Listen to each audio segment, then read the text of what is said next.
We're recording this in October 2019. A week ago, on Yom Kippur, the holiest day of the Jewish calendar, in Halle, a city in eastern Germany, a gunman, heavily armed, tried to storm a synagogue, shot a woman on the street, and then drove to a kebab shop where he opened fire again. In this episode of Talking Europe, I want to look at the 5 features of the contemporary far right that this incident exemplifies. First, the globalisation, but also simultaneous Europeanisation of the far right. The gunman in Halle broadcast his attack in bad English while he committed it, and before he committed it, he posted his manifesto in English language chat rooms. And this shows his attempt to reach a global audience for his actions, and it also showed that his influences and role models were global. So he referenced, for example, Norway's Anders Breivik, and the attacker in the March Christchurch attack in New Zealand, the 2 men he described as his role models. But at the same time, his manifesto was really focused on Europe, the space of Europe as a place under attack. And this is really a feature of the far right today, which is obsessed with the continent of Europe and the idea of the continent being under threat from globalist elites and mass migration. Second, demographic conspiracy theories. There's an idea called the Great Replacement, which is named after a book by someone called Renaud Camus, a French writer, who spoke about what he called replacist elites, trying to replace the white Christian majority in Europe with migrants, mainly from the Middle East. And we see kind of more explicitly racist versions of this conspiracy theory, as well as kind of more pseudo-academic versions based on the spurious use of demographic data. And this was really central to the killer's worldview. He spoke about declining birth rates in Europe and mass migrants as a kind of scapegoat for that.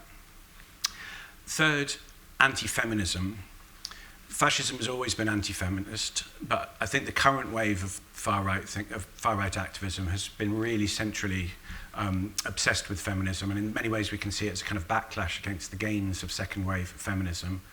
And we can also see how the so-called man's rights movement and also the incel subculture, involuntary celibate subculture on the internet has kind of bled into the far right and also been a kind of recruiting ground for the far right. And we can see these themes merging in the shooter's manifesto, where he talks specifically about feminism being responsible for low birth rates.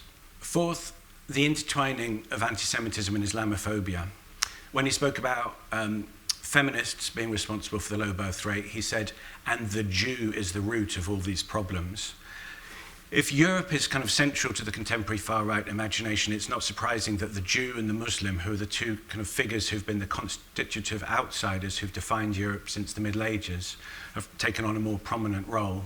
So often the Great Replacement theory takes the form of the idea of a shadowy, secretive Jewish conspiracy controlling mass migration, and of kind of bloodthirsty warlike Muslims kind of acting as their agents. And we saw that too in the Pittsburgh shooting, where the synagogue that was targeted was picked because of its association with a Jewish charity that the gunman thought was bringing mass Syrian migration to America.